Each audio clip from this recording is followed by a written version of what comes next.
So for everybody on the call, we've got about 4 minutes before 1:30, so we'll sit tight until 1:30. Thank you.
Lynette, we're still short of a quorum, right?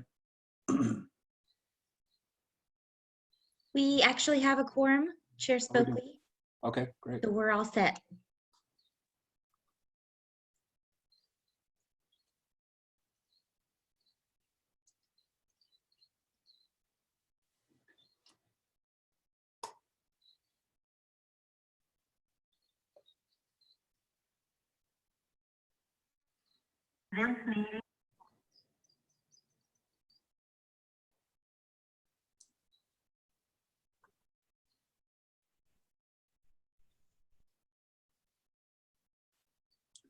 Good afternoon, Directors West and Kennedy. We've got another couple of minutes and we'll get started with the meeting right at 1:30. Good afternoon.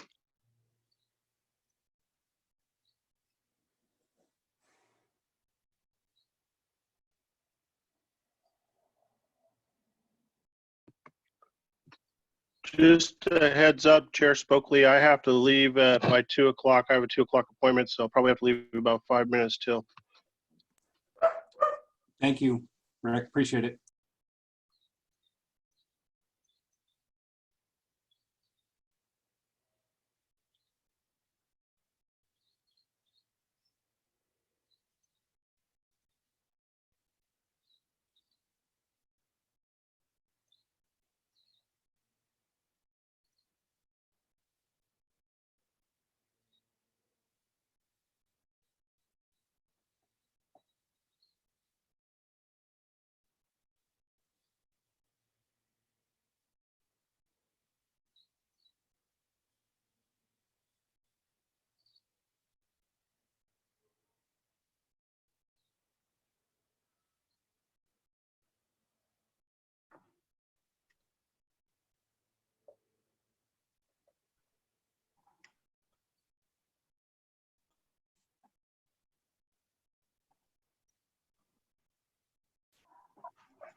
All righty, good afternoon, everybody. It's 1:30. Let's go ahead and call to order the May 7th Land Use and Natural Resource Subcommittee meeting for SACOG.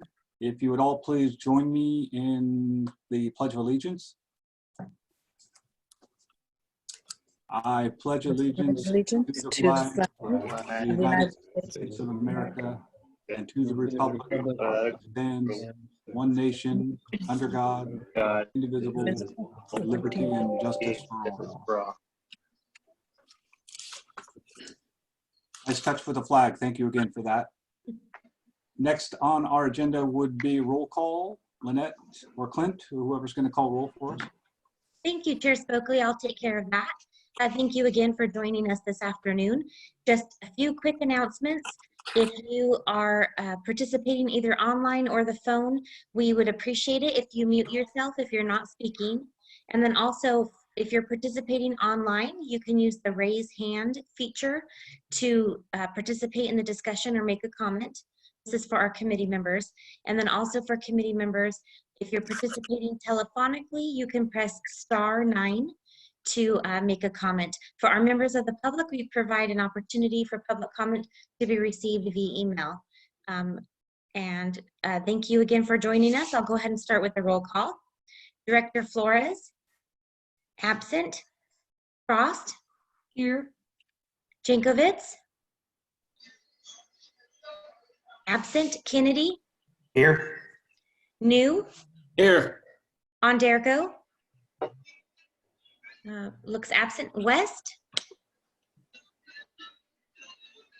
Here. thank you. Vice Chair Gallardo, Here. Vice Chair Tixa, Here. and Chair Spokely. Here. Thank you. Thank you very much. Next item on our agenda is public communications. Any persons wishing to address the committee on items not on the agenda may do so at this time. After 10 minutes of testimony, any additional testimony will be heard following the action items. I'm Do we sorry, I have any can't hear public you, speakers? Matt. You can't hear me, Sue? Lynette, can you hear me okay? Yes, I hear you just fine. Do we have any members from the public who want to address this committee? I am not noting any public communications. Okay. Seeing and hearing none, I'll close public comment and we'll move right into action item number 1. These are the minutes from our April 2nd lunar meeting.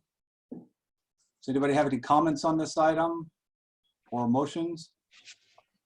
Move to approve. Did you get that, Lynette? I did not. Was that Director West that made the motion? Yes, it was. Second, And- from Sue Frost. Oh, We have a motion and a second. Do we have to do a roll call vote on this? We do. I'll make it as quick as I can. Thank you. Thank you. Director Flores? Looks like he is still absent. Frost? aye. Jankovitz? I will let the record show he just sent me a note. He is on the phone, so we'll work with him to get unmuted. Kennedy? Aye. New? Aye. Ondergo? Still looks absent. West? Yes. Vice Chair Gallardo? Yes. Vice Chair Tixa? Yes. Chair Spokely? Aye. Thank you. The motion carries. Moving right along, we're into our informational items at this point. Our first informational item is a draft framework for regional early action planning funds. Is Jennifer on to take this item? I'm here. Good afternoon. Today I'm here to continue our discussions on the REAP funds. You'll recall that these are one-time funds coming directly to SACOG from the State Housing and Community Development Department. The funds are to be used for housing planning to facilitate an increase in housing production. In total, SACOG is getting just over $6.7 million. You'll recall that last month we applied to HCD for the first 25% of funds, so that was just under 1.7 million. That leaves us with a balance of just over $5 million, and the draft framework today provided for you in attachment A is an outline for how we're proposing to spend this remaining $5 million. Today we're looking for any input from the committee and are hoping to bring a final proposal for your action next month. There are 3 components to this proposal. First is a mini Civic Lab series focused on housing. The series wouldn't require the typical Civic Lab application and team. It would be targeted directly at your housing and planning staff. To help minimize the time requirement, the series would be offered online and would consist of 4 focused sessions. Each of these sessions would also come with some type of technical assistance. For example, if one of the workshops is on missing middle housing, the technical assistance offer might be something like a model zoning code ordinance that then each agency could use as a template for updating their codes. Or maybe it would be a set of housing plans for fourplexes that each agency could use to set up pre-approved plans to facilitate more missing middle products. That's just one example of the framework. The framework lists, or sorry, one example of what a workshop and technical assistance accompaniment might look like. The framework does list several other examples of workshop topics and what a technical assistance might look like. Our proposal is that we would work with your staff over the summer to identify the most appropriate and impactful focus areas for these 4 sessions and the technical assistance. This mini Civic Lab series is really intended to be a primer or like a supporting foundation for the other 2 components of this proposal, which are a competitive grant program and a non-competitive grant program. I'll talk about the non-competitive grant first. Staff is proposing that we would allocate funds to each jurisdiction using a formula based on the RENA percentages. You can see that formula in the framework as well as how it works out for each jurisdiction on the last page of that framework. This grant could be used for a wide range of planning activities, but HCD has been clear that the activity must demonstrate a strong nexus to increased housing production. So our intent with this grant would be to have a rolling over-the-counter application process that could take place over a few months. The application itself would be a simple letter to SACOG explaining how the agency proposes to use these funds. We do think some step like that is necessary just to ensure eligibility of how the funds are going to be used, since SACOG is the responsible agency for these funds. Lastly, we're proposing to use a portion of these funds for a place-based pilot funding program targeting planning activities in our green zones. So last month, you'll recall at this committee, we shared a calendar for getting green zones established by the end of this year. This REAP framework assumes that this pilot funding round would start at the beginning of next year to really target those green zones as the eligible areas. But because we're proposing this part of the framework to be a competitive grant program, and we do see potential to potentially leverage some of our traditional funding with this pilot, our proposal here is that the REAP funds in this framework would just be allocated to that pilot, but the details of that competitive funding round would really be worked out within our larger funding round framework over the next few months. Garrett is here and will be talking to you, I think, on item 3 about SACOG's 2020 funding round later today.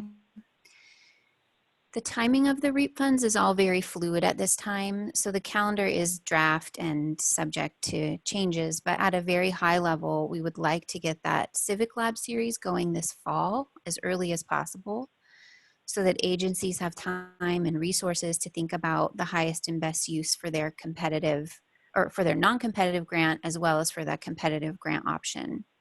Again, both of those competitive grants, or sorry, the competitive grant and the non-competitive grant, we would assume both of those being available in early 2021. The proposal does also include a cost estimate for staff time. There's a lot of detail in the framework, and I'm happy to go deeper into any part of it if you want. For now, I'll close with just 2 final notes on the framework. First, just a heads up that we recently learned that for purposes of REAP, the city of South Lake Tahoe was included in our region. South Lake Tahoe is obviously not one of our member agencies, and we just learned this earlier this week. So more to come on what that means and how that might impact this framework, but presumably you might see some changes to the dollar amounts here and the proposal based on what comes of that as we work that out over the next few weeks. Lastly, I wanted to let you know this draft framework is with all of your staff for review and comment right now. We hope to collect and consider all those comments ahead of your June meeting so that we can present a final framework for your consideration. This is the first chance that your staff is seeing this framework all together like this and with all of this detail. However, we have been working with them and talking to them about these ideas and the potential components of a framework like this since late last year. It was noted in your staff report that through those discussions, we did hear some concerns about the time and effort required for an extended Civic Lab model as well as for a competitive funding round. And we did try to address those concerns in this framework with some of the things that I highlighted earlier. We also heard some interest about suballocating all the funds directly to member agencies. This was not a unanimous statement, but it's something we did hear. And in actuality, most of the funds are being used in a suballocation or through a non-competitive grant allocating directly to local agencies. However, as your SACOG staff, we do think there's tremendous value to the Civic Lab housing series and to the pilot funding round that would really advance and show our commitment to the Green Means Go effort. So we thought those were important components to keep in this framework for your consideration. That's a very high level overview. I'm happy to provide more detail on any part of this. As I said, there is a lot of detail in the framework, and look forward to any questions and the discussion today, so that any discussion or comments you have today will help inform a final framework for your consideration next month. Thank you, Jennifer. Appreciate the presentation. I'll go ahead and open it up to committee members for questions. Does anybody have any questions on this proposed framework?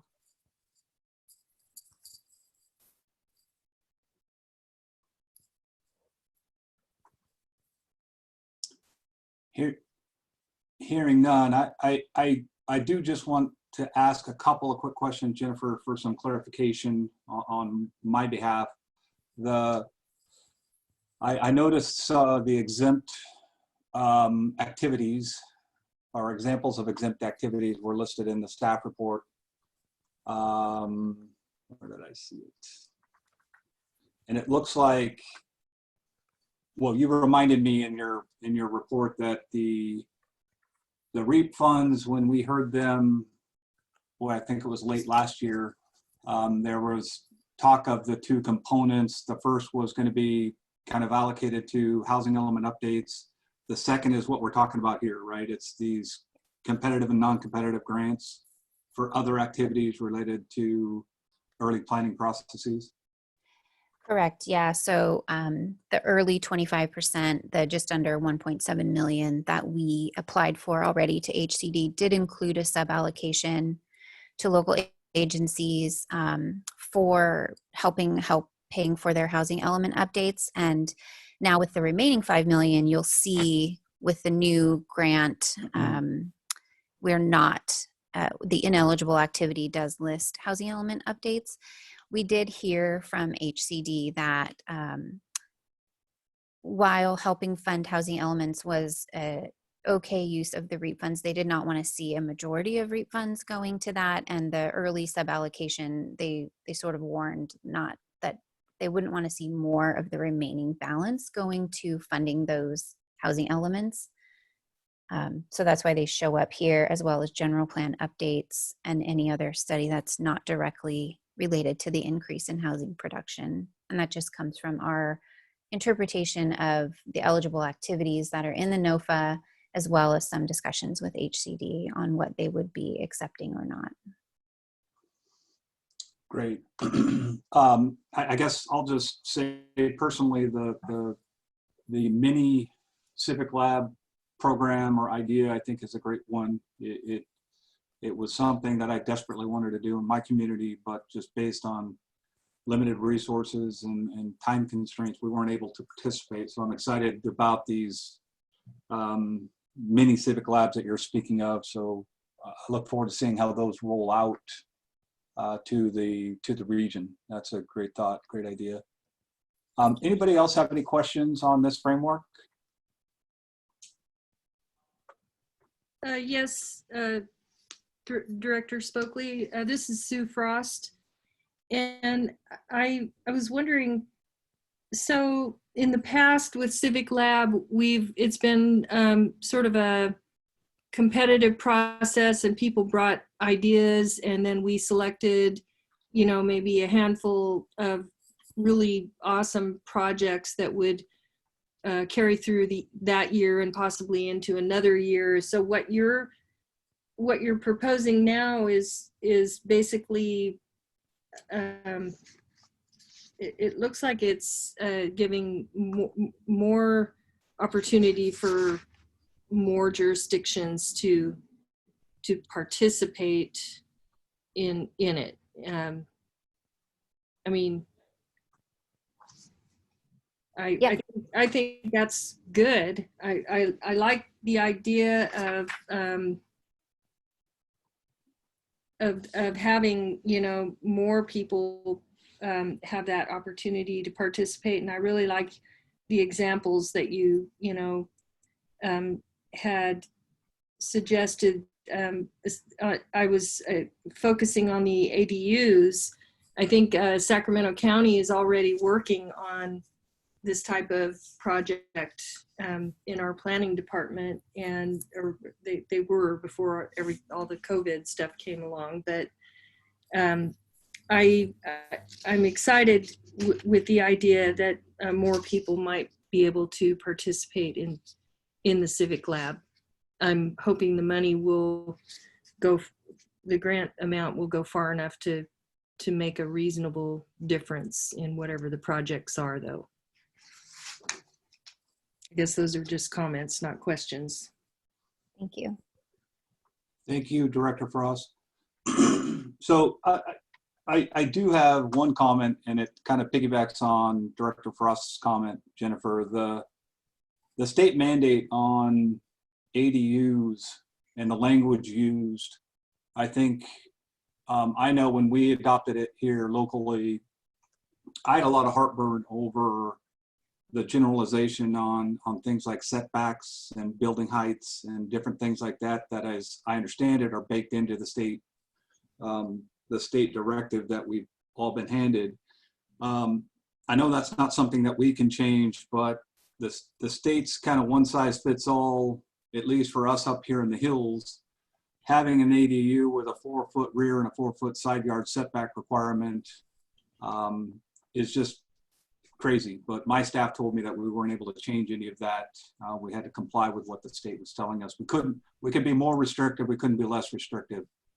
And again, I'm just throwing it out there because it still is kind of stuck in my craw a little bit, but it's ADUs are fantastic. I think it's a great idea. I think it's a clear avenue for us to generate more housing options within our communities, particularly within communities that are largely built out like my own. But the one size fits all thing just really doesn't work from an ADU standpoint. And clearly that's a comment. Sorry about that. I'm off my soapbox. Does anybody else on the committee have any questions or comments for staff on this item? I just want to say, Director Spokley, that I think moving forward, we are going to have some unique challenges, and we may not even know what they are yet. And it may change the way we look at some of these wonderful programs that we have over time, you know, taken advantage of and enjoyed. I just don't know how it's going to look coming out of this COVID, and you know how it's going to impact, you know, gas taxes and sales tax and revenues for different jurisdictions, and how it's going to impact, you know, how we look at our budgets and what we, you know, even have the energy or money for. So I say that, you know, I don't want to seem like a downer or anything. I'm just saying it may, you know, even at Sacramento County, we're not going to be doing our normal June budget. We're going to be pushing it forward to September because we don't really know where the dust is going to settle quite yet. So it could change the way, you know, how we look at some of these regional opportunities. I just wanted to throw that out because that unknown is definitely there for some of us. Thank you, Director Frost. I think that unknown is something that we're all dealing with, and if you haven't started dealing with it yet, you will be soon enough. But thank you for your comments. I agree with you. times are uncertain for sure, or the future is uncertain for sure on many of these different programs. So with that, I don't think I heard any other comments. Jennifer, thank you very much for your presentation. Did you need anything else from us, Jennifer? No, that was it. Thank you so much. Thank you very much for updating us. Our next item on the agenda is item number 3, Commercial Corridor Task Force Meeting Summary. Monica? Good afternoon, Mr. Chair. Thank you so much. Not to bury my lead, but I do have Director Sander joining us today to help share and debrief with all of you. But I wanted to do a quick reminder about the impetus of the Commercial Corridor Task Force. One, this is a really unique group that has come together, members of our board, together with private representatives and nonprofit representatives for very different aspects of the development field. We have developers for market rate, greenfield, affordable housing, infill housing as well, commercial units, and then we also have the banking institutions, so those folks dealing with lending. Second, we are scheduled for 4 meetings of this group. We had our first meeting earlier this year, and as we all know, much has changed over the last month and a half. So I'll leave it to Chair Sander to share some of the specifics that the committee or the task force discussed around how COVID is impacting their work. But the group is really formed to look at what local municipalities can do from a policy perspective to reduce the barriers to commercial corridor infill and revitalization. And the discussions really tie to what Jennifer just talked about in terms of how we use current and future funding to really catalyze change in our commercial corridors. And commercial corridors are in every part of our region. So this isn't something that is either solely suburban in nature or urban or rural. So we had, as a reminder as well, last year of Civic Lab was focused on commercial corridor revitalization, and we continue to work with those teams to secure continued, or excuse me, larger pot of funding to implement those projects. So as I noted, Jennifer will be here listening to this conversation to continue to tie to the work that she is leading with the REAP funding. And I would be happy to invite Director Sander up. Hey, Monica, before we pull in Director Sanders or why he's getting pulled in, Clint and I, when we were reviewing the agenda for Lunar, I think had a pretty good conversation, maybe even given the conversation that Director Frost and I just had with some of the uncertainties that we're all going to be facing coming out of this pandemic. The commercial corridors in all of our towns, I think, are going to be impacted. This topic couldn't be more timely, in my opinion. I know in my small community, in talking with businesses, we're looking at potentially up to 30% of the existing businesses that were in place prior to the pandemic not making it out on the other side. So I think the timing is perfect. I'm glad that Director Sander was able to come and join us and give a debrief. Thank you. Sure, straight from my living room here. Oh, very nice. You like? Yeah, we had a great commercial corridor task force meeting. And I'm not trying to exaggerate in any way, but I think things really came together in the discussion at our last meeting, and we got really great feedback. You know, there's a lot of talk about do we have a regional consensus about what we need to do with these corridors. A lot of discussion that the time is ripe to look at what the ideal makeup of those corridors is with regard to commercial use, retail use, housing mix. COVID, I think, certainly is kind of acting like an accelerant to the retail change that's already happening. And so as you see the Amazonization sort of sweeping through and rewriting what commercial real estate and retail space looks like, I noticed the Business Journal today has that as a topic. This is a great time to have this discussion. corridors. And so there were some really good comments, particularly from the private sector developers in the room. And in particular, we have, who many of you may know, Dina Ellis. She's worn a couple of hats in the region with regard to development, and Julie Young, both of whom are very outspoken and are giving us really great insights into what it's like, in Julie's case, to develop in a very urban setting. She's had projects that front, I guess you would say, front alleys. So she's tried to figure out in the city of Sacramento how to do alley-based development. So it's a very, very interesting discussion. Some principles that they've thrown out that all too often we in government look at the big project, and we can all think about the successful big project, but the point that we've heard made, not by those two developers, but others as well, is that it's the small developers that really make a difference in a corridor. It's the small projects that fill everything in. You're going to have one big one and 20 small ones. And so their point is, don't focus just on the big. Make sure you're facilitating the small, because the big has a lot of resources behind it, bigger players, more financing, more momentum. The small doesn't have any of those advantages.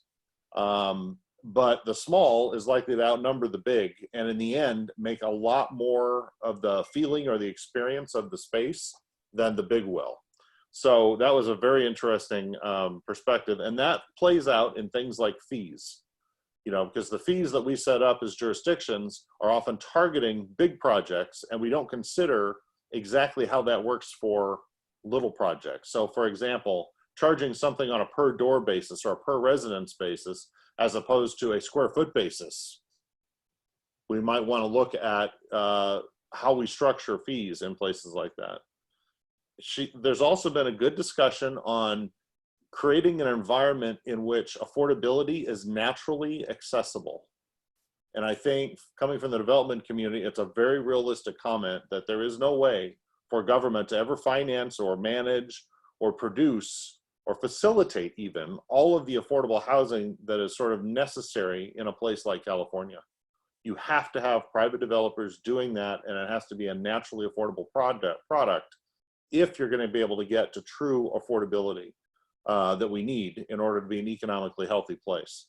And so I like that that also fits into that idea of small projects along corridors. So there's sort of three big take-home messages that I'm going to leave you with. The first is, we really have to look at zoning and how we do zoning, setbacks, parking ratios, etc. There has to be some sort of a very tight zoning around these corridors to allow the sort of densification that has to happen basically in these corridors, to allow it to happen with some confidence by a developer, small developer or a big developer. And the second big takeaway is, we need to think about how we do our developmental reviews, because far too often decisions are held off until they get all the way up to the city council. And unfortunately, by the time they get those decisions go all the way up to the city council, you can have an awful lot of NIMBY attitudes coming out, as opposed to a situation where you design in advance, this is what we're willing to allow in a given corridor, and let staff decide whether the applicant is meeting that goal or not. That removes the NIMBY problem. It removes the political problem that we get into as council members. It just requires us to have some confidence in our staff. And if you think about it, that shouldn't be too hard, because we have a lot of confidence in them in doing tons of things at our city that we don't rely upon our own decision making for. And so the idea that if you can review your developmental process and allow those things to happen at a staff level, as opposed to coming to the city council, we might be a lot better off. The third big takeaway is probably just talking about the economic unit that we're discussing here. You know, how do you make these corridors work? And the fundamental measure seems to be how much housing is available. Because once you get to enough housing in a location, enough dense housing, enough focused housing around that corridor, it will become its own healthy ecosystem. The number of people living there will require a coffee shop. The number of people living there will require eventually a drugstore or a dry cleaner or some other service, some restaurant, something else to be around that density of population. And once you have that density of population and people on the street, you're also establishing a culture of that place. And so we're being urged, rather than think about a project on a corridor, think about the health of the corridor.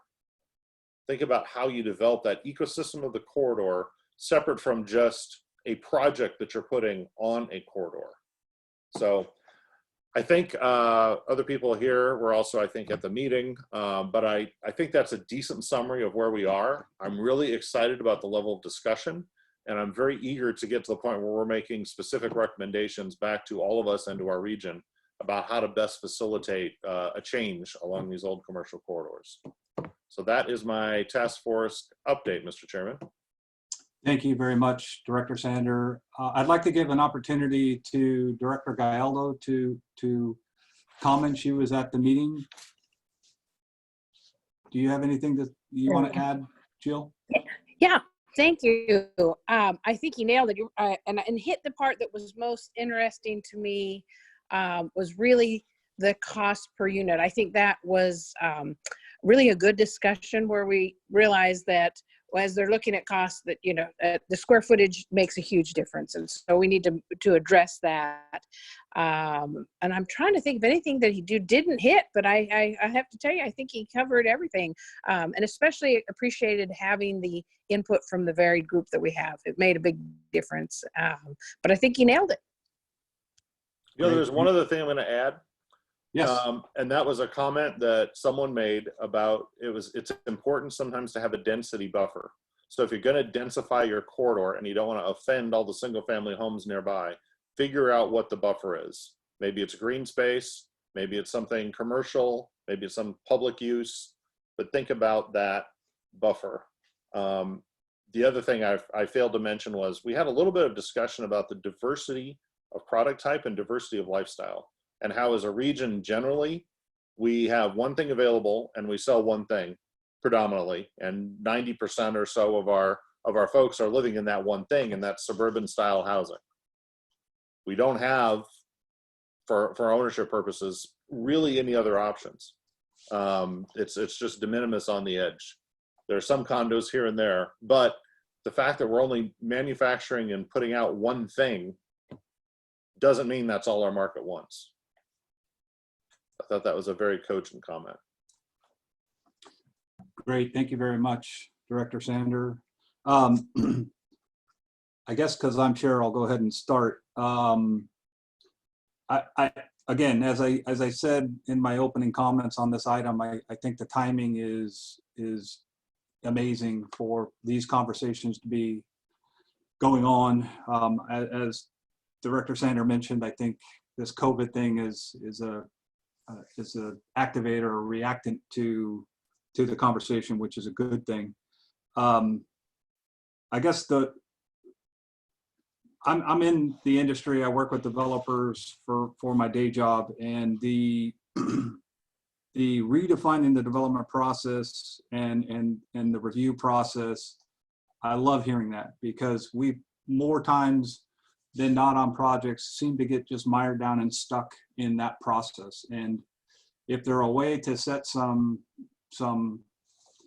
bumpers on either side of the spectrum, and if you fall within it with your staff's review or our staff's review collectively, we can streamline that process, is huge for developers. I'm sure you heard from all your private sector folks that were involved in the discussions that the time is absolutely money, and for many of these folks, they're running performance nonstop, and they plug in how much time and the carrying cost of these properties as a dollar amount in their performa. And if they can get through the process in a year rather than 2 or 3 years, that's a significant savings and a significant advantage.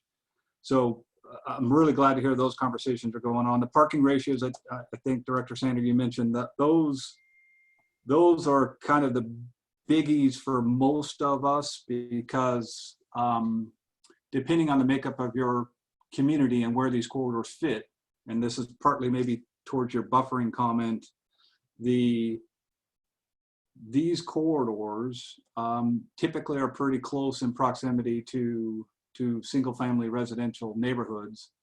And the concern and fear that we always hear as electeds is, oh my gosh, you're only parking 1 per 1,000 or whatever square feet, whatever the ratios are for these corridors. Those parking lots are going to be full, and people and employees are going to be parking, you know, in my neighborhood and things. So we're dealing with it here in my small little community. I know that most of us have dealt with it on different projects in our jurisdictions.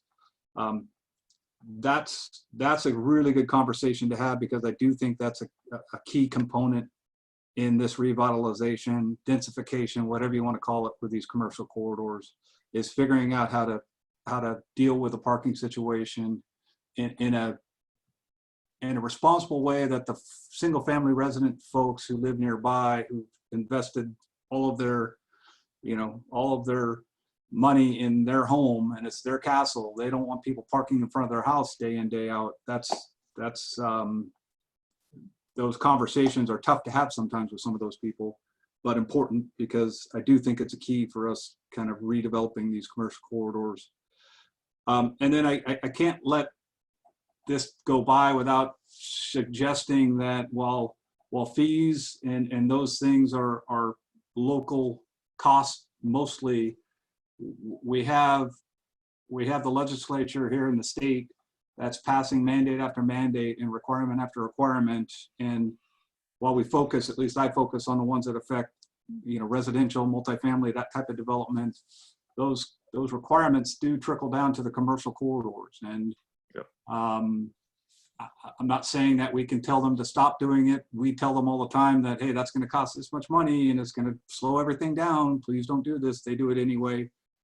Somehow coordinating with our legislators across the street from our office, and helping them understand what bill after bill and requirement after requirement on development does to us, as far as trying to get these corridors redeveloped, housing projects moving forward, missing middle, all those things are tied back to just a mountain of regulation. And anyway, I appreciate the update. I'm excited that these conversations are ongoing, and I'm excited to get more of these updates from this task force. So thank you very much. I'll go ahead and open it up to anybody else on the committee who would like to ask questions or make comments. I have a question, Matt. This is Sue Frost. Director Sanders, I was going to ask you, I think also that the thoughts regarding the developmental reviews is timely. That's something that even within the last 3 years, we've been looking at the CPACs to try to figure out how we can maybe do some education, or what can we do to eliminate this, we need you to change this, and they come change that, and then they come back and say, we want this, and 200 people show up and the whole conversation changes. And it's just so frustrating, because it's a delay on the projects. But then my question, and I'm sure you had some conversation around the developmental reviews. Are you talking about, changing the process as it relates to different types of zoning, or I guess the reason I'm thinking it sounds really easy. It sounds really great, but I don't think it's easy, because there are some areas in the suburbs, and sort of the semi-rural areas where people love the general plan that was made, 30 or 40 years ago, and they've dedicated their life to protecting their way of life as they know it, and they're engaged and active in that mission. And so when you change that process, does that change? Does that mean it doesn't go to the CPAC? It doesn't go. It's just applied to a zoning type, or was there a conversation around a new zoning type that as that the zoning changes on that property, it then is subject to a different review process. I mean, do you hear what I'm saying? Yep, I get it. It's that So, easy I think, to change it up. like most political things, you got to pick your fights, pick your battles. In this case, I think the call would be for the jurisdiction to designate some locations along these commercial corridors where you are open to denser uses. So we're going to pick a spot, maybe it's a block, maybe it's a mile along a corridor and certain lots, or certain properties, whatever, and say we are going to be open to dense housing at these sites. And if you meet these requirements, and maybe it's a form-based code, then no public review. Our staff looks at it and says, yes, you have met the requirements and you can build it. And it's a relatively rapid turnaround as opposed to a long drawn out public hearing process with lots of NIMBYism exposed. So as the public officials, we'll take the heat in that original approval of the zone. But because it's not, imminent, because they don't have the project in front of them, it might be not as bad as actually going through it once or twice, with individual projects. So I think that's the idea. Can you set up a system so that the developer has some certainty that if I do this, I get approved? Because otherwise, I mean, these corridors are the hardest place to build to begin with. And then on top of that, we load up all the NIMBYism and neighborhood opposition to everything, right? Yeah. On top of it. So as if it wasn't bad enough, oh, by the way, we're making it worse. Right. So, so then, okay, that's good. I think that's a good approach. What about, okay, so when you're talking about zoning and setbacks and densification and maybe reducing the parking, if it's close to, something that has parking, there have been conversations in the past around some of these high density projects that are built with less parking and concerns. And I'm actually remembering this conversation from, I think, Rancho Cordova, who has like 4 or 5 transit stops, but was concerned about congestion due to what that type of project was, and I can't remember who I was talking to, but I guess that happens at the time that it's zoned as well. That would happen at the time it's zoned, and you would just have to pick out a ratio that works for you, and that's that. Though, if you pick that number and decide this is what you have to achieve, and if you do that, you're approved, then that takes out all of that debate, later on about what that parking ratio is. Parking is a really interesting thing, and I'm not a huge advocate for, no parking requirements in an urban area. That's problematic for me. I'm a little nervous about it. Yeah. But I don't know that much about it. But at the other extreme, I've done some work with cities around the country, older suburban cities. And I was in Texas, in the Dallas suburbs, and there's a city there. Their number one civic priority for code enforcement was to be sure that no one parked on their streets. And they literally sent their code enforcement officers out, because everything was neat and tidy in that town, to be sure that no one was parking on the street more than 24 hours, no vehicle. That was their top priority from their residents. This is not a wealthy community either. This is an older suburban area. But that's nuts. I mean, those are public streets. We all pay for those streets. They're publicly accessible by definition. But yet in that jurisdiction, not really, because you couldn't park on them. But if it's not done right, if you go into some cities that have crowded parking on small, narrow public streets, and it's nothing but a sea of cars, it's not attractive. Not pleasant. It's not pleasant. I agree. Thank you. So you got to find the happy medium somewhere. Yeah.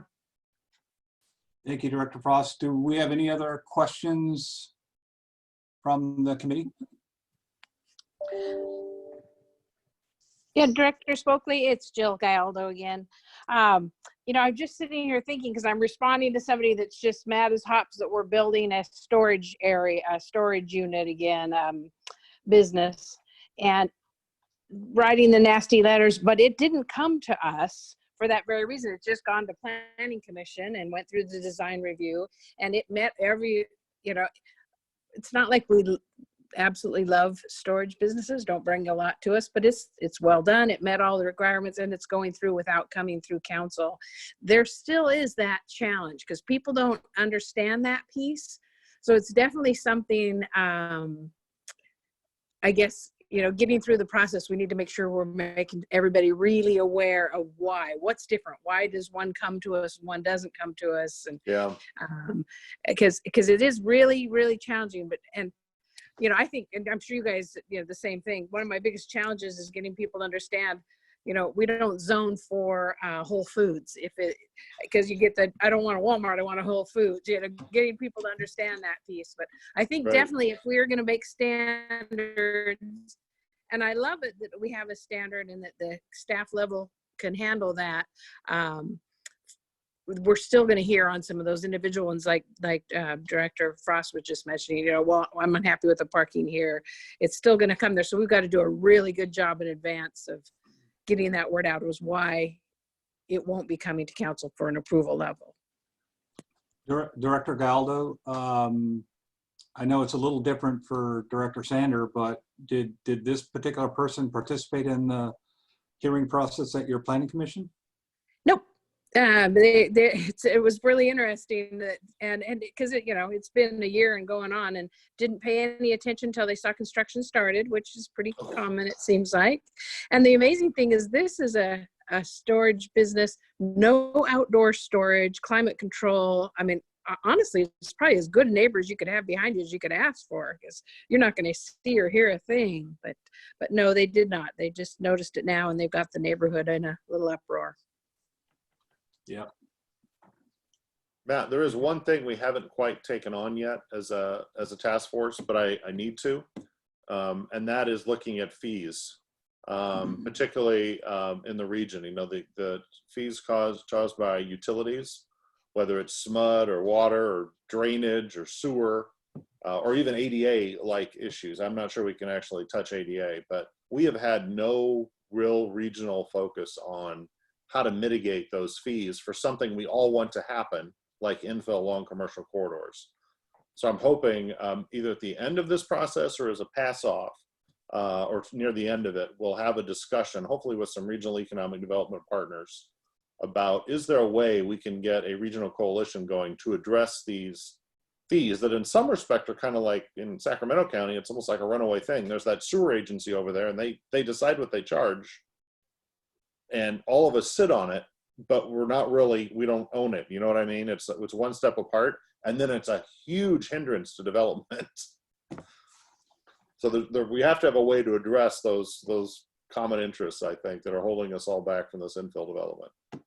Director Sander, that's a topic very near and dear to my heart. The thing that at least one of the sewer entities or sewer districts has been doing is distributing out some of the regional sewer credits based on number of jobs created. It'd be really nice if there were a way to develop programs similar to that in Sac County Water Agency and Sacramento Area Sewer District to help offset some of those costs to incentivize these developers to build more of the stuff that we're desperately wanting them to. All right, anybody else on the committee have questions? Chair Spokley, if I can, I just wanted to say, as I've talked to Director Sander about this, and really appreciate Dr. Sander coming to the Land Use Committee and giving that update. I personally, sitting in on both of these task force meetings now, have really enjoyed this back and forth between board members and private and public sector members. We've kind of mixed it up, and again, credit to Monica and the team. I think it's an excellent discussion, as you were just hearing the report out from Director Sander. And I want to kind of just make a couple of connections for the entire Land Use Committee. One is to the item that you heard Jennifer give you as an info item just earlier. That will come back in June, and then to the you'll be asked to recommend to the full board to dedicate those REAP funds. Many of those, some of them already are going to go to the Civic Lab corridors. More could go to some of this planning and zoning updates and things on commercial corridors. So that's an important item. And then I also think, even while state budget looks harder and bleaker, thanks to all of you who signed that sign-on letter to Governor Newsom's Economic Recovery Task Force for Green Means Go and green zones and commercial corridors. We actually just, we rounded all the signatures up this week. We've got 49 electeds from across the region representing every city and county in our six county region. So some good news there. And again, I think we're hoping to crosswalk the task force and the lunar committee as we go here through the year. So just thanks again to all of you and for Director Sanders for coming to update everybody. My pleasure. Yeah, thank you again on behalf of Lunar for coming and joining us, Director Sander. We really do appreciate your time. No problem. Good discussion. All righty, we are moving on to item number 4 on our agenda, and that is the policy framing for 2020 and SACOG regional funding round. Is Matt or Garrett who's going to present this to us this afternoon? Good afternoon, Chair. This is Garrett Baldrosa with SACOG. Matt and I jointly prepared this item. I'll give the presentation, but both of us are on the meeting today and we'll be able to answer any questions. This item really is about initiating the board's multi-month discussion about what approach to take to the 2020 SACOG regional funding round. Before I go into the issues covered in the staff report, I did want to just take a step back briefly and remind ourselves about what we mean by the SACOG funding round. This is where the board decides how to award discretionary transportation revenues that flow to SACOG. These are primarily state and federal transportation revenues. It's a major part of the work program that complements the long-range plan, but as a reminder, it funds transportation projects in the 4 county regions, so Sacramento, Sutter, Yolo, and Yuba, in that transportation projects in Placer and El Dorado have separate transportation funding streams. At the onset of each 4 county regional round, the board engages in a conversation, which you're doing right now and your peers in the other committees have done to date, about what approach to take for the SACOG funding round. For context, for the last 10 years or so, the round has been primarily a competitive round. We, from a regional perspective, think there is some value add in that approach in that it helps implement the MTP-SCS with a long-range plan. It helps meet the performance objectives and policy goals that are placed on SACOG from both federal and state partners. It can help position the region for state and federal competitive funding with this performance type approach, and helps maintain the region's stellar delivery record. So that's just a perspective of the existing approach from the regional lens, but of course we very much recognize any approach to funding decisions has a set of trade-offs, and that's what we tried to emphasize in the staff item. And indeed, that's why the board engages in these types of policy discussions about what approach to take for the funding. And the program has evolved through time. In 2019, which was the last funding round, the board underwent a similar exercise on how to award those funding amounts. Again, considering sort of a more competitive approach, what the board has been using for the past 10 years versus a more formulaic approach and options in between. The way the board ultimately landed in 2019 was to preserve the competitive nature of the round, to direct staff to streamline applications, and to expand a bit some guaranteed funding for project development and planning activities. In preparation for this 2020 item, we've been engaging with partners across the 4 county region. Not surprising, given the diversity of the region, there's a diversity of interests and opinions on the approach SACOG board should take to this funding cycle. We've heard some positive comments on the round and the streamlining efforts we've made the last 2 cycles. We've also, of course, heard some concerns. We might want to make sure that the staff report reflects those concerns. We've heard concerns that an existing competitive approach brings a lack of certainty and predictability for a project sponsor. We've heard concerns from some about if the awards being made through the SACOG program reflect local priorities or not. We've heard concerns about the time and resources to apply to the program, and the desire for greater sort of transparency or information on how the projects are being evaluated and selected. So as part of your board packet, you have a public comment from 9 public works departments in the 4 county region that presents a proposal for board consideration, an alternative way to approach the funding round, which moves the program much more into a formulaic type of approach. This public comment has been included to all 3 of the board committees, and it's also up online. I'm just emphasizing this because there was a little confusion in your peer committee this morning about the transportation committee. It is online in the agenda as handout number 1, and it's part of the public record. So we very much appreciate that public comment. And we also welcome any other public comments over this month and the next month's policy discussions. So that's one key input, is sort of the ideas coming from stakeholders. We also talk in the staff report about other other impacts. Since you've last had this conversation in 2019, we talked about the air quality conformity lockdown, which makes it very difficult to move forward expansion projects right now. Yet we know we need a pipeline of projects to continue our delivery record. So we emphasize the need for that pipeline in a 2020 funding round. And of course, we reference the economic and other disruptions caused by COVID and reflect some concerns raised by project sponsors about that disruption. We conclude the staff item with some key questions we're hoping to get input on today that we've also heard from your peer committees on Monday and earlier today about your direction for staff. Your peers on the Transportation Committee this morning seemed to emphasize that a valuable next step is for us to come back to all 3 committees next month with ideas around scenarios that explore that spectrum that I alluded to of a fully competitive round, a fully formulaic round, and options in between. So those are sort of the next steps. This is very much an initiation for the board. It is going to all 3 committees, an information item.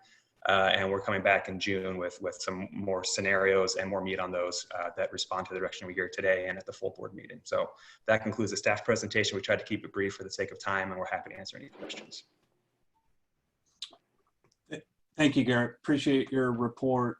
Matt, did you have anything you wanted to add? No, that's the summary of what we've got in terms of the key thing is we're hoping for feedback on those kind of policy questions. Many of embedded in some of those questions you see in the staff report are kind of trade-offs. And we just think that in particular is where we see some diversity of opinion out there. But with the committee input we're getting this week, we anticipate we'll have what we need to kind of go forward with creating some options for your consideration in June. We did talk briefly with the committee and Transportation Committee about calendar. We'll be coming back in June with also a fund estimate for the fund round, which of course is a critical input. And depending how far developed or where the board members go on the scenario options, we may need to defer some policy actions till August when we all come back after July being quiet for the SACOG board. So that's what we're looking at right now, but we're really eager to get your input today and any questions you guys may have regarding this item. Great. Thank you very much, Matt. Hey, Garrett, you mentioned in your presentation that you had letters from public works directors in the region. Correct. I guess I missed those in the information provided. Was that a separate email that SACOG sent out, or was it? It's a handout. It was part of the posted packet last Friday. I think it's called handout 1, isn't it? Can Lynette clarify that? It is. Chair Spokely, that was emailed to all of the committee members earlier this week, I believe on Tuesday, and then also posted on our website, as Matt and Garrett indicated, as handout 1 under the agenda packet online. Okay, I'm going to try to find those. I missed them, so I apologize for that. I'll go ahead and open this up to other committee members who would like to speak on this item.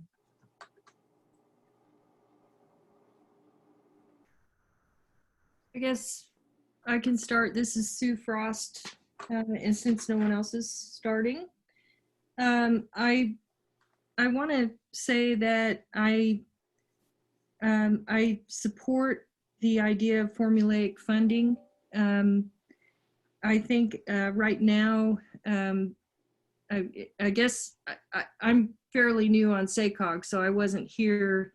I guess it's been quite a while that we've been doing the competitive funding, but right now, given the fact that over the last decade we have struggled to try to find every way we could to figure out how we were gonna not figure out how to get to just the basic road maintenance and repair, and how to maximize the dollars that we're getting, because there just wasn't enough. And now with the gas and sales tax going lower with COVID, we're going to have some economic recovery that's going to take us time.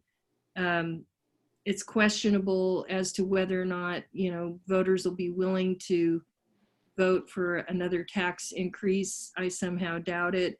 And I think returning to a formulaic funding gives us the ability in our local jurisdictions to maximize not only our priorities, but also to figure out, okay, what can we do if we know we have this money coming, we can actually prioritize something and apply for matching funds with SB1, and we can actually make some plans and move forward with some significant success while still staying compliant with the MTP SES and working hard toward, to work in partnership with SACOG to meet our air quality goals. And so I know Placer and El Dorado County are, I think their formula is like an 80-20. Is that, can somebody tell me what their formula is? They get formulaic first, right? Does anybody know what they get?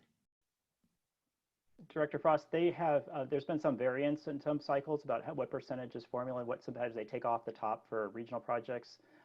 We don't have the percentage because they've changed, they vary between the two agencies. They also varied some around, but we can get back to the committee with that. I do want to just clarify though that there is pretty big differences between MPO responsibilities and Regional Transportation Planning Agency, or that state level designation that that PCTPA and El Dorado County Transportation Commission have. There are certain mandates that we're responsible for related to SB 375, specifically like our carbon target reduction. There's also federal performance standards that are unique to an MPO. So in some ways, we have a broader set of responsibilities that we need to accomplish with our funding round. So that is just one reason why our funding is quite different than Placer and El Dorado.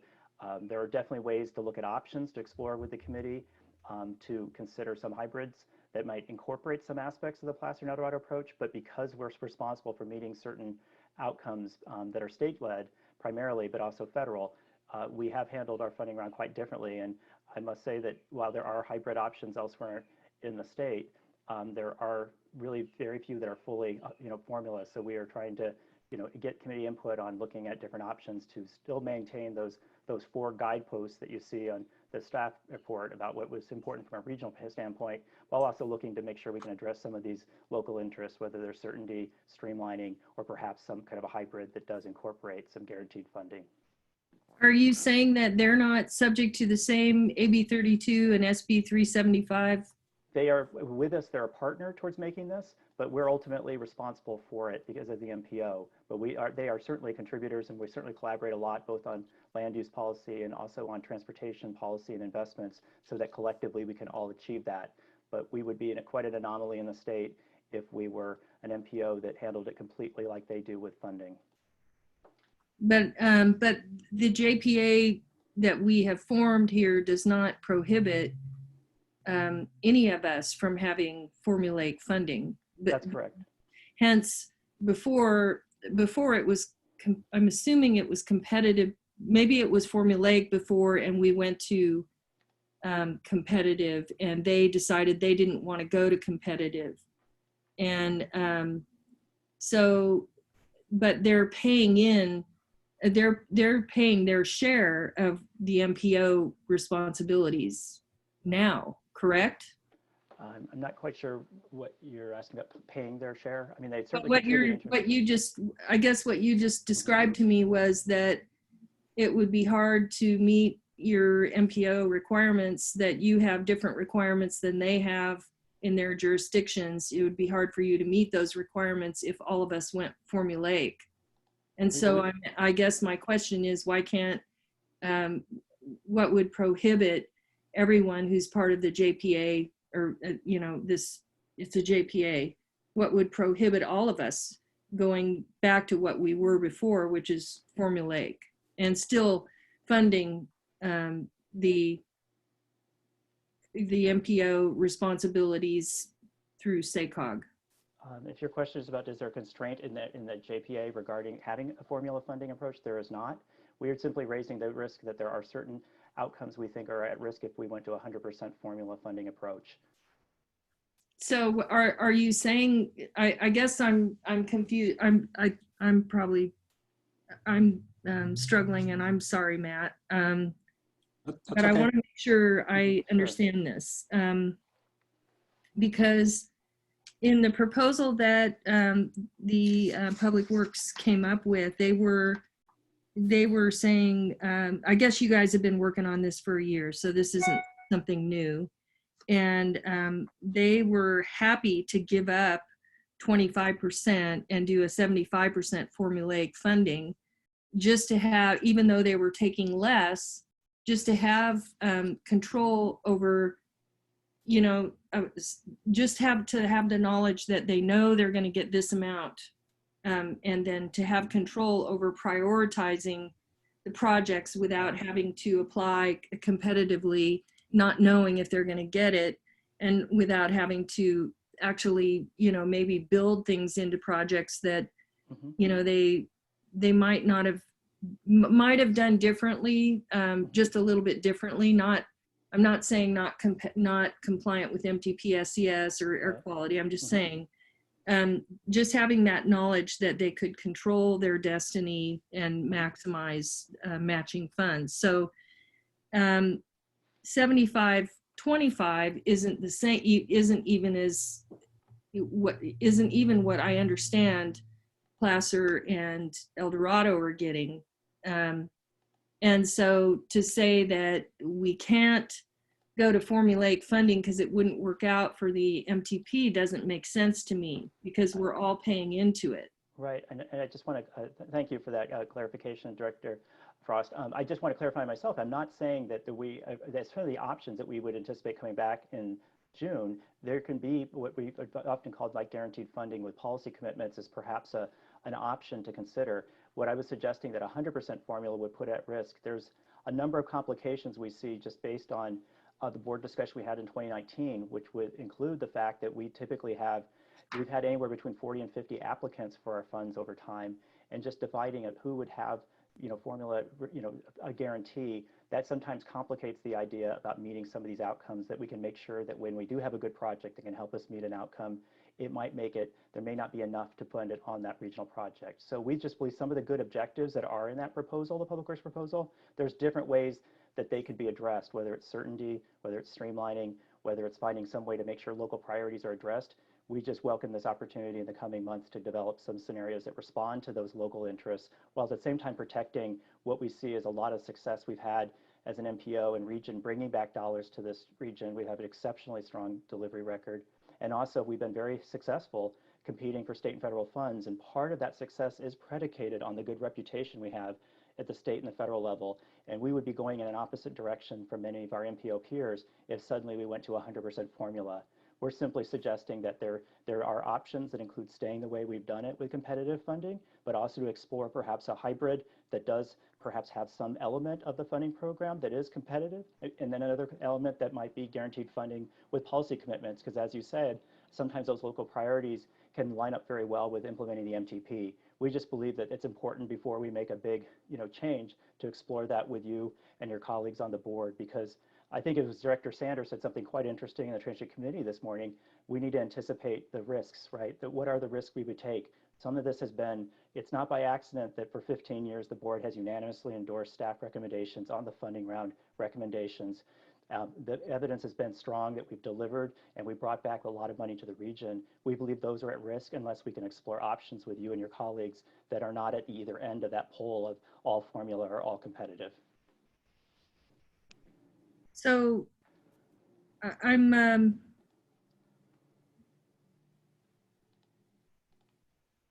trying to, I guess I'll just ask this question.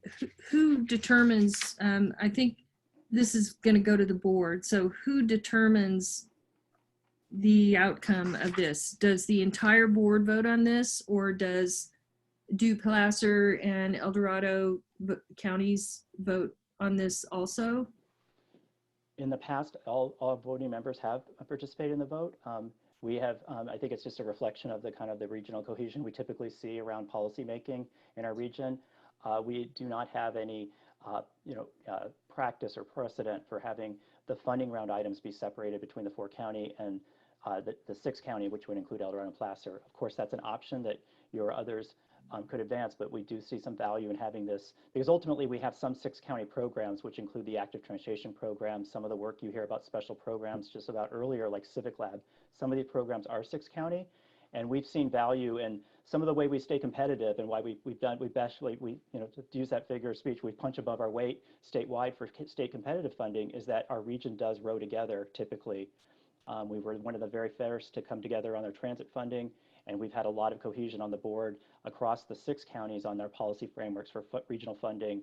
And so that's certainly from a staff perspective, the value we see of having this a policy discussion that cuts across our region and talks about how we want to make sure we can continue to meet the outcomes that we've been successful at in the past.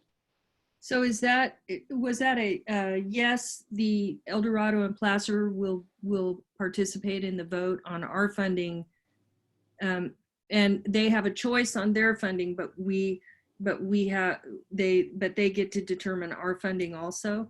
I'm just simply saying, based on precedent, they have had the option to vote on it, but as a board member, you or anyone else could advance a policy action to suggest that you segregate the voting. That's not a staff decision. That would be a just board member to policy decision. I'm just simply referencing precedent and that we have not done that before. Yeah, I mean, I think it's a question that we need to explore. If we're talking about a policy that's going to impact everyone, that everyone votes on, that's one thing. But there's a lot of the votes that we do at SACOG that are the 4-county region that they don't participate in because they're not part of it. So I'm confused about that, and I would like to have an answer to that. Why, how that's going to work, I guess. Just because that seems different than what it's been in the past, and I'm not even sure how they would feel about all this. The other thing I wanted to just say, and then I'll step down and let others talk. Isn't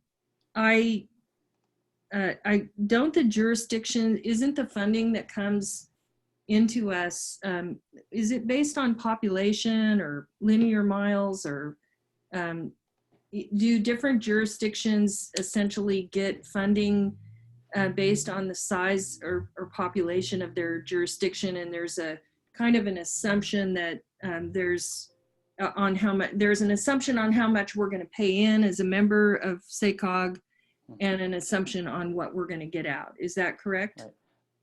Well, let me try to make sure I'm addressing your questions, Director Frost. I hear 2 questions in that. One is just the overall dollars that come to our region. How are they derived from a state or federal source? And then once here in our region, how are those funds programmed or split up among different agencies or eligible entities, correct?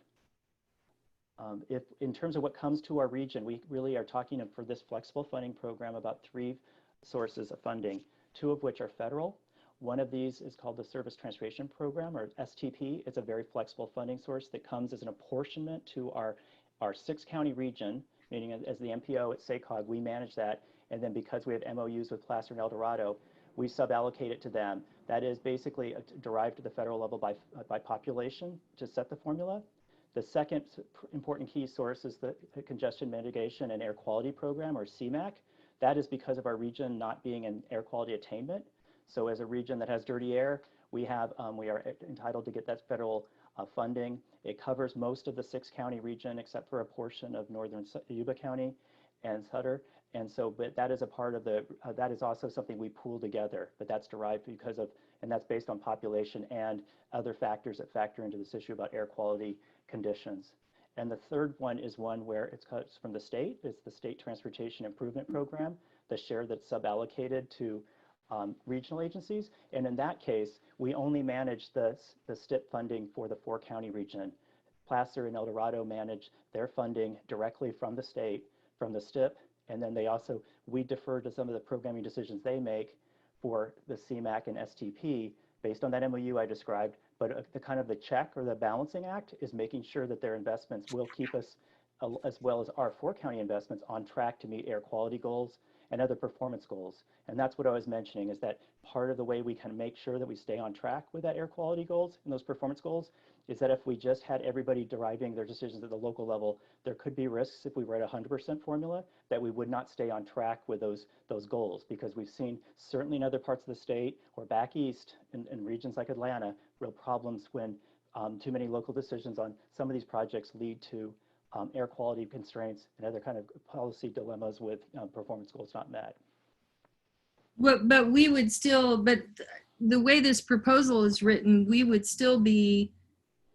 be making decisions about the funds that we get for our local jurisdiction, but we would still be working with SACOG. Sure. So SACOG we would say, okay, we would be meeting MTP, SCS, and all those air quality goals, and you would be reviewing the project also. So it's not like you wouldn't be involved in it, right? That's absolutely right. In fact, we see, like I was mentioning earlier, we see some interesting ideas in that proposal, some strong ideas and objectives we believe can be met through either staying very similar to the way we've done things in the past, or including some guaranteed formula funding with policy commitments. That's why we're actively working both with the 8 public works agencies in the 4-county area that have endorsed that, as well as other stakeholders that feel differently, whether they're transit or special districts or Caltrans. We're just trying to balance a lot of different interests. But by all means, there are some good ideas that we see in that proposal, but we also see some good ideas or concerns from others. And what we're at this stage right now is trying to make sure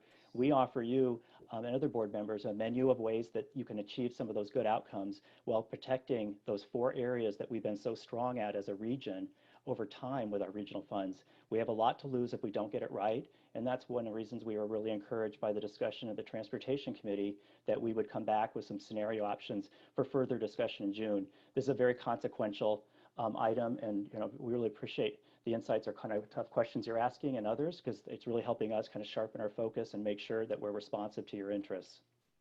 And the scenario items, are you talking about a different proposal, like instead of 75-25, something different, or well, because it looks like there's, is that what you're talking about? Yeah, specifically, I'm talking about the 6 or so different questions we ask on page on the staff report. So, for instance, just to offer to illustrate very specifically, one of the questions we ask is about whether or not we should have an economic stimulus program. We think there are ways to do that, either through this idea of guaranteed funding with policy commitments, where local decisions are brought in if they're consistent with MTP, or we could have a really abbreviated and competitive application process. We are hearing from a lot of agencies a strong interest in having some near-term funding, and we see the co-benefit of being able to also keep a pipeline of projects going that can keep us still delivering strong during a time of air quality conformity lockdown. So that's one option that we can develop some scenarios on. We also have, we've been focused this conversation so far on, is that one about the extremes of all competitive or all guaranteed formula. We believe there's some options, there's some strengths to the way we have been doing the work, and we started to explore guaranteed funding in the 2019 funding round, and we have some lessons learned from that streamlined approach that did include formula guaranteed funding. So we can explore that further, as well as offer new options between those 2 ends of the spectrum, all formula or all guaranteed, excuse me, all competitive. We also see in one of the questions we had that we heard some good input from with the committee this morning is looking at this question of trying to help support the Green Means Go that you heard about earlier in this call. We really see some value in trying to help advance that program. That's exactly a place where making sure that we continue to have a good reputation with the state and showing that we're performance-based and we are really committed to investments that help unlock the potential for infill areas. That can be really important for leveraging what could be a very healthy contribution from the state. We also see one of the interesting questions we also had in that framework that we could explore options with you and others on is this issue about our past. Our framework has very much kind of focused on a bit on many project awards. So that means that typically our project awards are small or medium sized, like basically up to 5 million. One of the policy questions we've been asking stakeholders through our workshop and our interviews is whether or not they'd like to have us move away from that and have perhaps more of an emphasis on fewer project awards, but offer more opportunities for big project awards, basically those that might be 10 million or more. that's part of the flexibility that comes with this competitive funding approach, that we just want to make sure that if we do keep a regional funding element that's competitive, that we make sure that there's opportunities sometimes to complete an important project, like years ago we did on Hazel, or what we've done with the Fifth Street Bridge, or what we've done with the Sacramento Valley Station with the track realignment. Sometimes there's just a unique opportunity to fund a big project. And that's one of the things we see some value on, while also realizing that many of our smaller rural jurisdictions really are concerned if they can't be able to get small projects that kind of keep their maintenance and operations going forward on the roads or the transit assets they have. Well, yeah, I'll release the floor, but I just want to say before I go that it seems like all the jurisdictions really like the idea of having guaranteed funding, you know, a certain percentage, even though they're taking a little bit less, you know, maybe than their 100% share. You know, they're giving up 25%, which is quite a bit for a regional, you know, pool of, you know, that everyone can compete for projects that could go in those areas that maybe couldn't afford it. You know, they get that this year and someone else gets it next year. So it seems like the jurisdictions are behind it and really excited about it. And I'm going to just let, I would like to hear what others have to say. So I might come back, but Certainly a lot of folks have interest in it. But thank you so much, Director Frost. Very helpful. Thank you. Input. Thank you. Director Frost, if this is James, because I think you're, I don't know if you could see me, but just, and for the benefit of the committee, look, we appreciate your comments, and we do from the other board members from this morning and Policy Innovation on Monday and the Public Works proposal. I mean, there's a number of cities and counties, I think, perhaps not in Sacramento County, that are not on that, but we recognize how many are, and our staff's been working with them. I want to offer a couple of stepping back, bigger questions for the board to debate on this. I don't think this is about whether Placer and El Dorado vote on the 4-county funding round. The fact that they've always done that and you've actually had unanimous awards speaks to the cohesion of SACOG as an agency and us as a region. The question in my mind is whether you want to take the 4 counties and sort of split apart. And transportation is not something that actually goes, you don't just consume it locally, you don't just stay in your jurisdiction. Of course, as you know, if we had had a return to source in the interstate highway system, we never would have built the interstate highways. It's a national network, just as our transportation system here is a regional network. So the importance of that, I completely understand. If I was a public works person, I want certainty and guarantee, especially now, right? As you articulated in the time of sales tax loss and perhaps gas taxes going down. But it isn't, I would just caution the board to think through the downsides of a quote unquote kind of return to source at a local level, sort of a 1-for-1, if you will. Who pays for the Yolo Causeway? Is that a Yolo County project? Because we actually have some of the state system in our portfolio. If the Fifth Street Bridge in Yuba City and Marysville, we never would have invested in that, did backflips, delivered it on time, if we had had a return to source for the cities of Yuba City and Marysville, because it isn't just the residents of those 2 cities that actually benefit from that. That's a regional project, as many others are that we've funded. So we're not saying that there's not some good elements of this, but I would have you all think as policymakers, it sounds good in this economic climate to have certainty. And we want to try to figure out, as Matt said, how can we provide some of that certainty? But if we get to a place where every dollar paid in gets completely back, we've lost any sense of a regional or mega regional transportation system. That's not how the system works. And we lose, I believe, as Matt said, our competitive advantage as a region.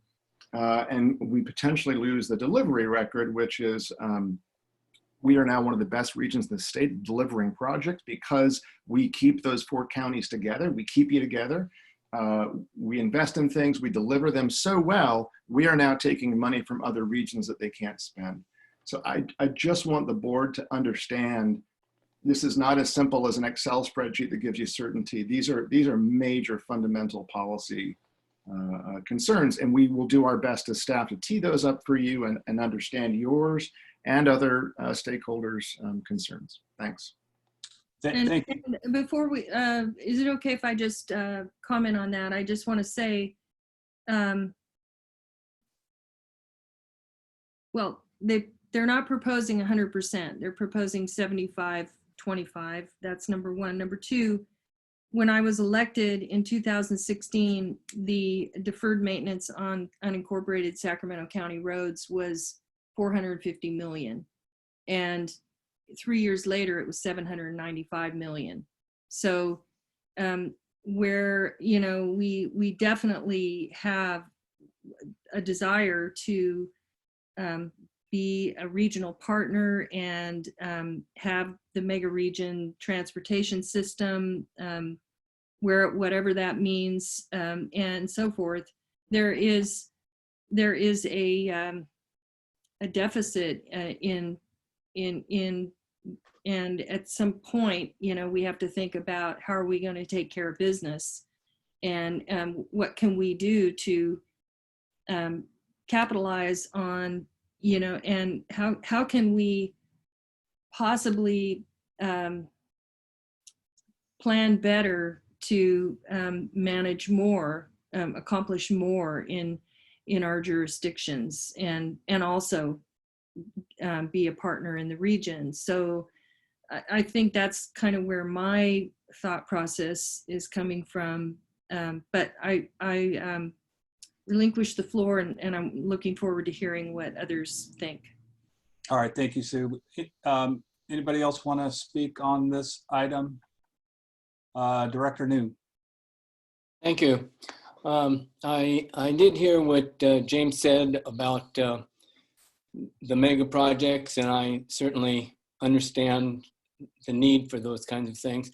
I'm concerned, though, about the formulative funding, and as I read through the staff report, I think that small jurisdictions have a maximum of $40,000. Is that correct? Director New, would you clarify? I think that was a different item, Director New. Yeah, okay, sorry. Yeah, not sure about that number, Director New. Okay. For some reason, Matt, I do have a little harder time hearing you than anybody else. Yeah, sorry. Let me try to turn that up.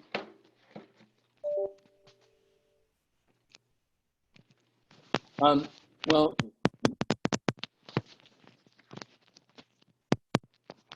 thank you. Can you hear me better, Director New? I can, yes, thank you. But about the formulative funding, I think that's the only way that our jurisdiction could get anything done. Our staffing now is to the point that it's so small and getting smaller every day with the COVID-19 shutdown of our business sector, that even if we wanted to apply for a larger project, we wouldn't be able to do that for a lack of personnel to work on it. I imagine that even if I go to the city manager and talk to him about writing a fairly simple proposal, he'd want to know who's going to do it, but that's another aside. But I am just speaking up for our jurisdiction and other small jurisdictions that I think that many of us would be interested in the maintaining something for the in the formative funding. That's it. Thank you. Thank you. Thank you, Director New. Does anybody else have comments on this item? I just want to clarify, Director New, did you mean you like the formulaic funding, the idea of getting a guaranteed funding versus competitive funding? That's true, yes. Thank you. Anybody else on this item?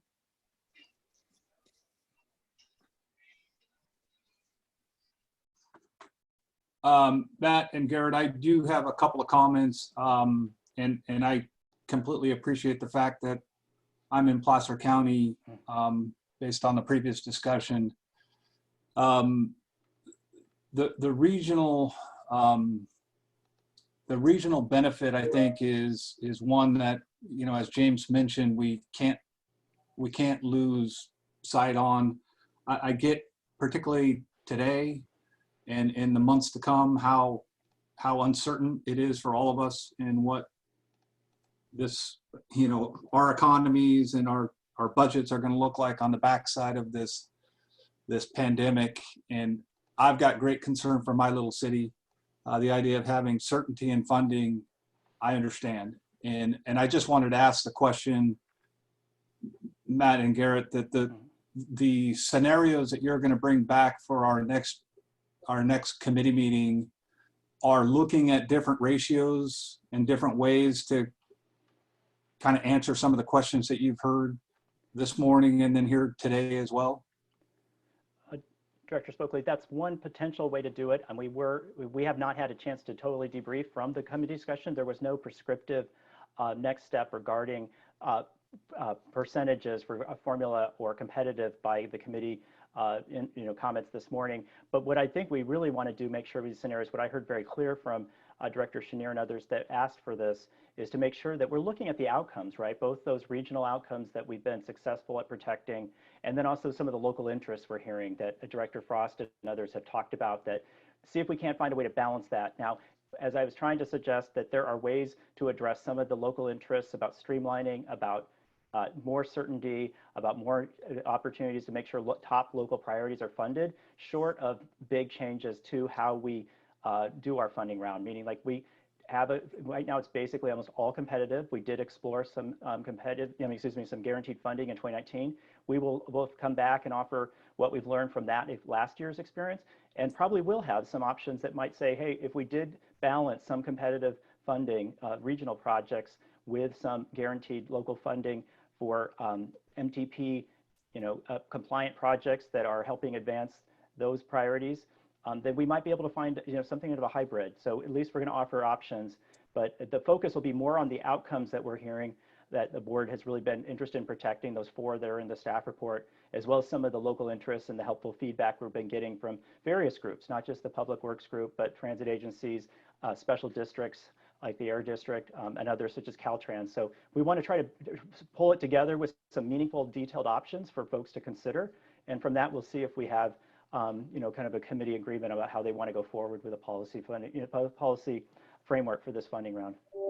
Well, I think it would be beneficial, if possible, to wrap into those scenarios the different off the top formulaic funding options. I think there's a couple. There's a 50-50. There's a 75-25, and what that does to us on the regional level, trying to meet our stated goals. So. That sounds great. I mean, that sounds very helpful, Director Spokley. We can, and that kind of seems to, again, the reference I made to Director Sander, I think is still on the committee, and I don't know if he wants to jump in and say anything, but I thought he brought up a really interesting point during Transit Committee about managing risk, right? And depending on the different split between competitive and guaranteed formula funding, what are the opportunity costs or trade-offs? And so we want to make sure, just like maybe we're not always assessing risk well as a society about some of the health risks we're dealing with or the pandemic risk. That was the analogy made anyway this morning. We want to make sure that we're offering or getting back our staff's perspective on what are some of the opportunity costs or trade-offs depending on those different scenarios that we bring forward to you guys. So we do our best to kind of give you that insight, and then of course the policymakers take it from there, and some of the decisions that we know that will be coming forward from our committee and board discussions next month will guide us with the next steps to implement the program. Thank you, Matt. I see Director Sander has rejoined us visually. Do you want to chime in here, David? Sure. I heard my name taken, and well, not in vain, a couple times there, but I did comment this morning in our Transportation Committee meeting just about we need a fair evaluation of risk. I know that because of our competition strategy in awarding these funds, we have positioned ourselves very well to win dollars in the state that other regions are unable to spend. And so that's been an opportunity benefit for us. That's been new revenue to us to build stuff. as a result of having the strategy of distributing funds. So if we change that and sort of give away that advantage, what is the cost of doing that? I'm sure we can come up with some sort of an estimate. I mean, in part, SACOG has built its reputation on being the cutting edge agency that has dealt with difficult questions like how do you score projects? If we cede that ground, you know, to someone else and sort of retreat into a simpler way of funding it, what's the opportunity cost there? I understand public works directors would be very, you know, interested in having certainty in terms of how many dollars am I getting next year to do this or that. But, you know, in the end, there is one way to guarantee those local dollars. And I think many of us in the region have realized it. If not before, the Measure A debate in Sacramento County certainly heightened it. And that is, you have to have your own local tax measure, in my opinion, and many people's opinion now, because you can't rely on the feds, you can't rely on the state, you can't rely on your region to come in and bail you out of the problem that we've all built. We're responsible for it. We're going to have to solve our own problems. And to the extent that we can do that, we should. And I think we should probably leave, you know, regionalism as a high standard that we should all aspire to, and deal with our own problems with our own resources. I can tell you in Rancho Cordova, you know, we're a part of the Measure A process. We've been a part of it before, but in all likelihood, we will be going out with some sort of a tax increase to our local residents looking to deal with this transportation deficit. That it doesn't matter if we assign this by formula or competition. It doesn't matter if we have another SB1. It doesn't matter if another Measure A passes. We are still going to be behind where we should be from the efficient maintenance of our infrastructure. And so we know we have to do something else in order to get to that level of efficiency. And we'll set out to do it locally. Is the responsibility we have. So I think my main point here is we really ought to evaluate what the trade-off is for having that little bit of certainty for our public works directors versus what are we giving up? Thank you, Director Sander. Any other comments on this item before we move on? I'd like to just conclude by saying I'm not sure it's our fault. I feel like over the past couple decades, the way transportation was funded has changed, and the federal and state at the federal and state level, they have pulled out on us, and where they used to give us $20 million a year, we get almost nothing, and we're left with, we'll give you something if you're self-help, and we'll help those who help themselves. And the money that, we try to, achieve with a local tax measure, even in the most recent conversations with the most recent Measure A, has written into the expenditure plan and the ordinance that we will, comply with, the state's agendas for funding. So it's not really a local tax measure that we can use on those little unsexy projects that actually fix overlays on residential streets that have been gone 40 years without any kind of maintenance and upkeep. And so we are not doing our job on the roads because we don't have money, that our people don't have money to do it. And every time we come together with a tax, initiative, it's like a Christmas tree of, who can get, who has a need and who can get in, who can make advocate for it and get something out of it. And so, but the ones, where we're really, hurting ourselves is we're hurting the economic development and the developers who are trying to pencil projects, but, we can't even do our part on the roads and infrastructure and capital improvements. So I think it's complicated, and I think having some kind of a surety moving forward would help us to then go match, funds with, for projects with SB1, that you have to have 50% matching funds or you can't even apply.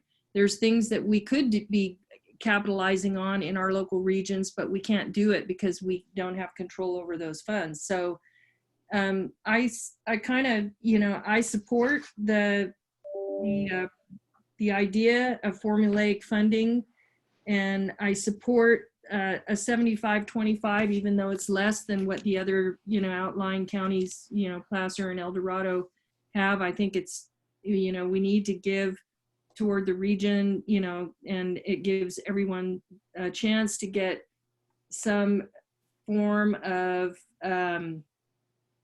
something we can count on and still have those smaller jurisdictions compete for more than their share, basically, when they need it. And I think everyone's willing to give that. So I guess that's, at this point in time, I look forward to seeing the additional information that you bring back, Matt, to all of us. And I appreciate all your, comments and your hard work. I know this is change and it's hard looking at change sometimes, but I think in sometimes when the going gets tough, you have to look at, okay, how are we going to get through this? And it is a matter of the going is getting tough right now. Thank you. Thank you, Sue. All right, I think we need to move on. We've gone past our 3 o'clock. I do want to just kind of recap a conversation that I've had with a couple of different SACOG folks, and maybe even James initially when he first came on. SACOG does a really good job of utilizing their regional equity in helping out all of the smaller jurisdictions. And I know it's a little bit out there, but if there were a way for SACOG to utilize their regional influence and create some sort of a regional purchasing option for folks to contract with the entire region for roadway overlay efforts. Instead of buying, 100,000 tons of AC, we're buying 1 million tons of AC. And I get it's going to be a complicated thing, but I do think that there might be some interesting benefits purely from a scale standpoint for each of our smaller jurisdictions. It might create a complete nightmare, I get it, but we do it on other aspects and other maybe non-physical construction related items, but it might be something we want to think about, particularly given what we're going through now and what impacts the fact that everybody being sheltered in place and furloughed at home and business sector being shut down. The SB2 money is going to be stunning when we see what those amounts are coming back out, because I haven't driven my car in 2 months. I mean, but for running up to the gas station, or excuse me, running up to the grocery store and back. So just a couple of closing thoughts on that. With that, I think we have one file and report item. James, do you have any final comments you'd like to mention for our group? Well, Chair Spokley, I appreciate your getting back to the what can we do, especially at this kind of in these challenging times for bulk purchasing. I will tell you, I think we've done quite a lot. Eric Johnson on our staff and Connor Peterson, and I hope everybody knows this, but there's a number of things that we now have contracts that each of your local governments in 6 counties can piggyback off. I don't know that we've looked at asphalt or pavement projects, probably for some good reasons, but certainly happy to go back and dust that off. I get that it's a little unusual, but I'd be interested in the relationships that you, James, in particular, may have with other regional MPOs to check to see if anybody's done anything like that. We're not the only ones who are not able to keep up with the maintenance of our roads. And I've been working with my county, Placer County, trying to piggyback with them for a few years now, and we haven't quite gotten there. But it doesn't mean we won't. Just because we're not doing it today doesn't mean we can't figure out a way to get it done. So maybe just some inquiries with other NPOs that are out there to see if they've ever tried to do anything like this. And it may just be something that's too complicated, but it'd be interesting to look into. Sure. Appreciate the thought. All right, everybody. Again, apologize for us going over. I think we had a good lively discussion there. If I will entertain a motion to adjourn. I'll make the motion. Second. Motion and a second, and Lonette will just adjourn. Thank you very much, everybody. Appreciate it. Hey, Matt, I just wanted to tell you how sorry we were of what you guys have been going through and losing Bill. Thank you, Jill. Appreciate your comments very much. Yeah, we're thinking of you. I appreciate that. Thank you. All right. Take care, everybody. Thank you. Bye, everyone.